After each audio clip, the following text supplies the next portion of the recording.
Tenemos sobre la mesa un material fascinante. Nos ha llegado a través del podcast Voces Femeninas y es el texto de presentación de un libro, Diario de un tenso, de un autor llamado Yusu Karma. Ajá. Y lo primero que hace este texto, en su primera línea, es decirnos lo que el libro no es. Que ya es una forma de empezar.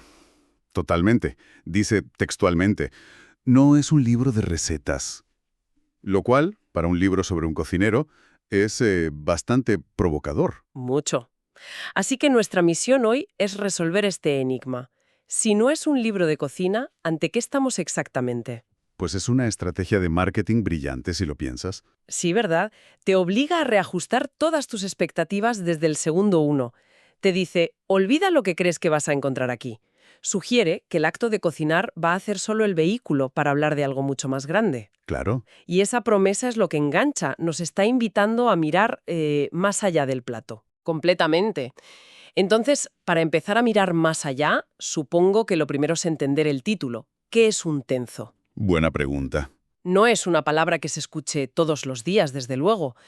El texto lo define como el monje cocinero en la tradición budista. Pero claro, me da la sensación de que esa definición se queda muy corta. Cortísima. Es como decir que un médico es alguien que lleva una bata blanca. La definición que del texto es mucho más profunda. A ver. Es el que cuida a la comunidad a través del alimento. Fíjate en el verbo, cuidar. No alimentar. Exacto. Y añade que convierte la cocina en una práctica espiritual. El autor, Yusu Karma, ha estado más de 15 años cocinando para lamas, para monjes, en lugares como Nepal, India, Tailandia. O sea que el contexto es clave. Claro, esto nos da una pista importante. No hablamos de la presión de un servicio con 3 estrellas Michelin, tal servicio de la contemplación. Pero aquí es donde para mí se pone muy interesante. Lo que más me ha llamado la atención de esta parte es que, al parecer, el propio autor no sabía que era un tenso. Eso es increíble. Lo fue durante años sin ponerle nombre. El texto dice que fue un descubrimiento tardío, que se dio cuenta de que lo que hacía por instinto, y lo describe como cocinar con atención, respetar el tiempo, cuidar el gesto, no desperdiciar, no exhibirse. Ajá. Era en realidad un camino espiritual. ¿Cómo es posible practicar algo tan profundo sin ser consciente de ello? Esa es para mí una de las ideas más potentes. Sugiere que la práctica precede a la etiqueta. Claro, vivimos en un mundo obsesionado con identificarnos, con ponerle nombre a todo lo que hacemos. Soy runner, soy yogi, hago mindfulness. Sí, la etiqueta por delante. Él simplemente cocinaba. Y en el acto de hacerlo con una determinada cualidad de atención, pues estaba encarnando la filosofía del tenso sin necesidad de llamarlo así. Esto nos dice algo muy profundo sobre la autenticidad. ¿El qué exactamente? Que la autenticidad de una práctica no reside en el nombre que le ponemos, sino en la intención, en la calidad con la que la realizamos. Es una bofetada a toda la cultura de la automarca personal y choca frontalmente con la imagen que tenemos del cocinero hoy en día. Totalmente. Pensamos en chefs que son estrellas de rock, con egos enormes, programas de televisión. Sí, la gastronomía del espectáculo. Y de repente el texto nos lanza esta frase demoledora. El tenso no cocina para lucirse, cocina para sostener. Uf. No cocina para gustar, cocina para nutrir. Es que es una declaración de guerra a esa gastronomía que decía, cocinar para gustar es la base de toda la industria. Claro, se busca la sorpresa, el aplauso. La explosión de sabor, el reconocimiento. En cambio, cocinar para nutrir es un acto de generosidad casi anónima. Pone el bienestar del otro por encima del reconocimiento propio. O sea, es una herramienta para el ego. Para disolverlo. La cocina del tenso, según se describe aquí, es para disolver el ego, no para inflarlo. Y eso, bueno, hoy en día es un concepto casi revolucionario. Vale. Entonces tenemos esta figura del tenso, este cocinero monje antiego, pero el texto insiste en que, aunque no es un libro de recetas, sí que las incluye. ¿Cómo encaja eso? ¿Son recetas para disolver el ego? Podría ser una buena forma de venderlas. El texto dice que son decenas de recetas reales, pero las describe de una forma muy particular. ¿Cómo? Son vegetales, sencillas, de temporada, y siempre están vinculadas a una historia o a un lugar. Su objetivo no es crear un plato espectacular. Si no, Acompañar la práctica. Son, por así decirlo, el combustible para el viaje interior. Es comida que no te distrae, que no te agita, sino que te asienta. platos que no ganarían ningún concurso. Probablemente no, pero cumplen una función mucho más esencial. Entiendo. La comida como soporte, no como protagonista.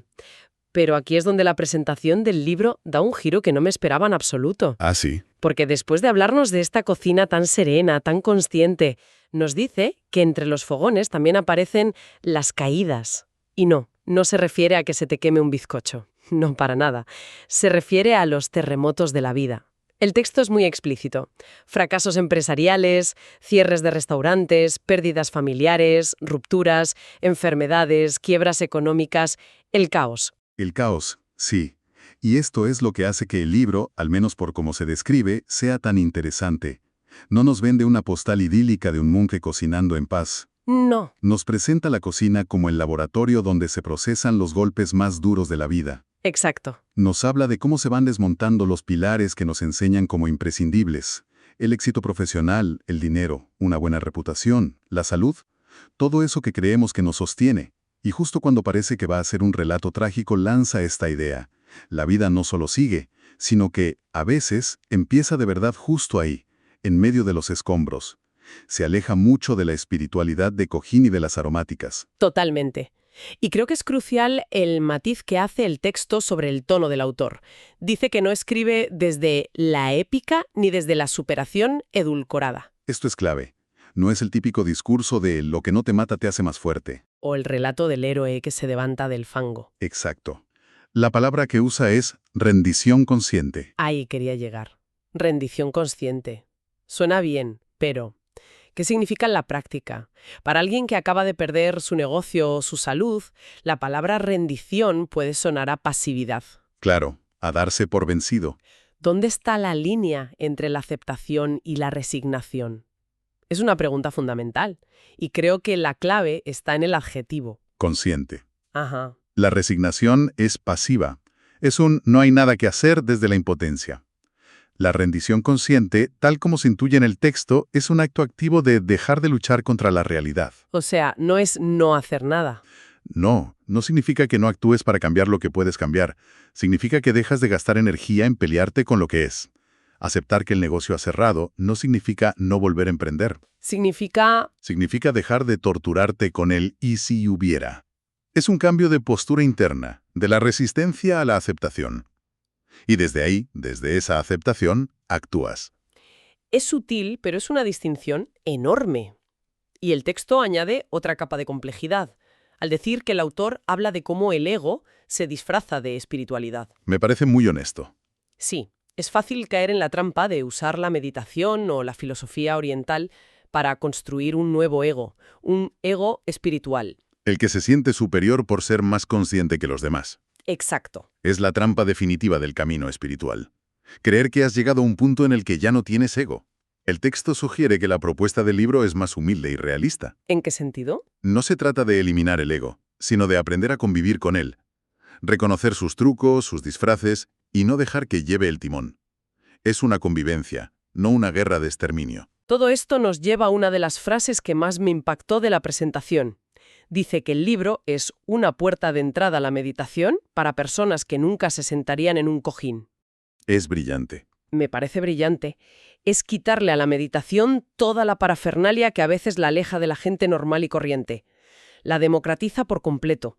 La saca del templo y la mete en el espacio más terrenal de la casa, la cocina. El texto explica cómo la meditación literalmente baja a la cocina y cómo se hace. Pues picar una cebolla, remover un guiso, esperar a que el agua hierva. Esos actos monótonos, repetitivos, se convierten en el campo de entrenamiento. Y es un campo de entrenamiento muy revelador. El texto dice que en esas tareas es donde puedes observar tu propia mente en acción. Sí, es un espejo. La impaciencia, porque el sofrito tarda mucho, el ego, que quiere controlar el resultado final del plato, la culpa por haber puesto demasiada sal, la prisa, la comparación con la foto de la receta. Son los grandes dramas de la mente humana. Pero en miniatura. En miniatura, exacto. Manifestándose mientras preparas una tortilla.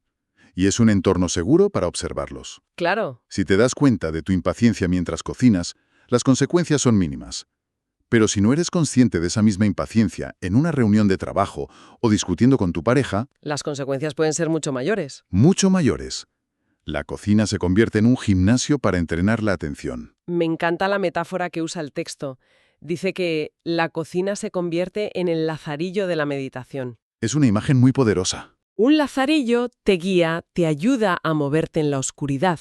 Aquí, el acto de cortar un puerro te guía a través de los laberintos de tu propia mente. Hace que el mindfulness deje de ser un concepto abstracto. Sí, lo hace tangible.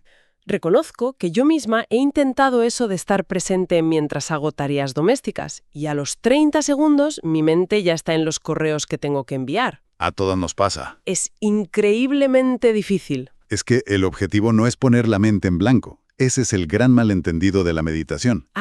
El texto es muy claro al respecto. La práctica consiste en aprender paso a paso a no reaccionar, a volver al gesto. Volver al gesto. Si mientras cortas el puerro aparece el pensamiento sobre los correos, no pasa nada. No luchas contra él. Simplemente lo notas. Mira, la mente planificadora. Y con amabilidad vuelves. Vuelves a sentir el cuchillo, la textura del puerro, el sonido. O sea, la práctica no es no distraerse. La práctica es el acto de volver una y otra vez. Entonces, ¿qué significa todo esto? Si juntamos todas las piezas, el tenso, las caídas, la rendición consciente, la cocina como meditación, ¿cuál es la propuesta final del libro? Porque el texto advierte que no promete felicidad inmediata ni recetas mágicas. Parece una propuesta mucho más sobria. Es que no es un libro de autoayuda al uso. No te vende una solución rápida. La propuesta es, como dice el texto, más honesta y profunda. Vale. No se trata de eliminar las dificultades de la vida, sino de aprender a relacionarnos con ellas de otra manera. Cita que el objetivo es aprender a vivir con dignidad, a amar sin perderse, a elegir sin tanta confusión. No habla de euforia. Habla de claridad y de entereza. Y aquí es donde llega la frase que para mí resume toda la filosofía que se describe. A ver, ¿cuál? La calma no llega cuando todo está en orden, sino cuando dejamos de pelear con lo que es. Esa frase es potentísima. Choca con toda nuestra educación, que nos dice que la calma llegará cuando consigamos el trabajo perfecto, la pareja perfecta, la casa perfecta. Cuando todo esté en orden, ¿sí? Esa frase dinamita la idea de la felicidad como un destino al que se llega, después de mucho esfuerzo.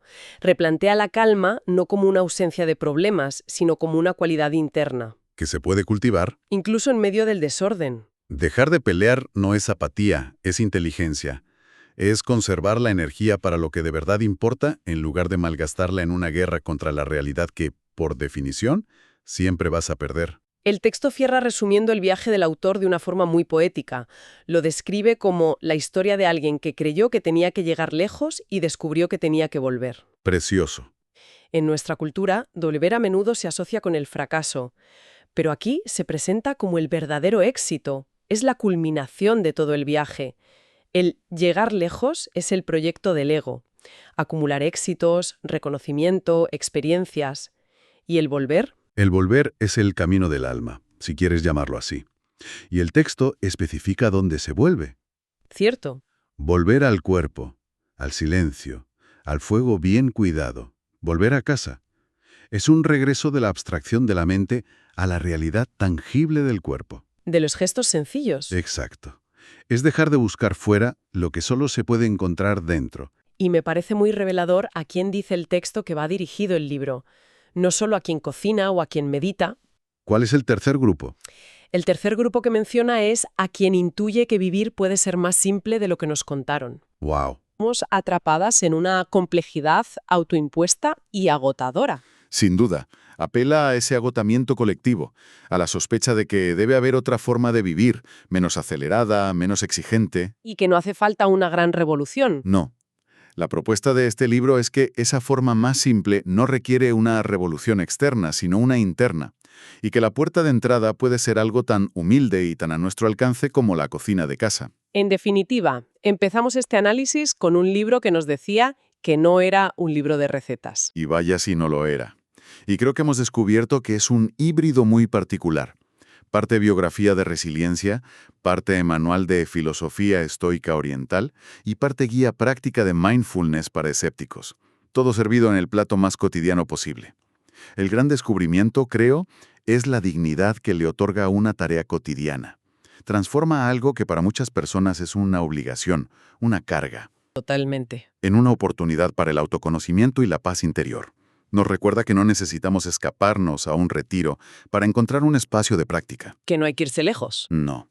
El verdadero monasterio puede ser nuestra propia cocina, y el verdadero gurú, el acto de preparar nuestra comida. Una perspectiva que desde luego lo cambia todo. Y después de toda esta conversación, me quedo con una idea dando vueltas. A ver, El texto describe cómo el tenzo observa la impaciencia o el ego mientras corta verduras. Si llevamos esa idea a nuestro día a día, más allá de la cocina, ¿qué tarea rutinaria podríamos elegir como nuestro propio laboratorio de meditación? interesante. Podría ser el trayecto al trabajo, el acto de ducharse o incluso la mecánica de responder correos. Cualquier cosa repetitiva. Exacto. ¿Qué patrones de nuestra mente descubriríamos si, solo por un rato, nos dedicáramos a esa tarea con total atención, observando lo que surge sin intentar cambiarlo ni juzgarlo? Es una pregunta potente. Quizá, como el autor del libro, descubriríamos que ya estábamos practicando algo importante sin siquiera saberlo.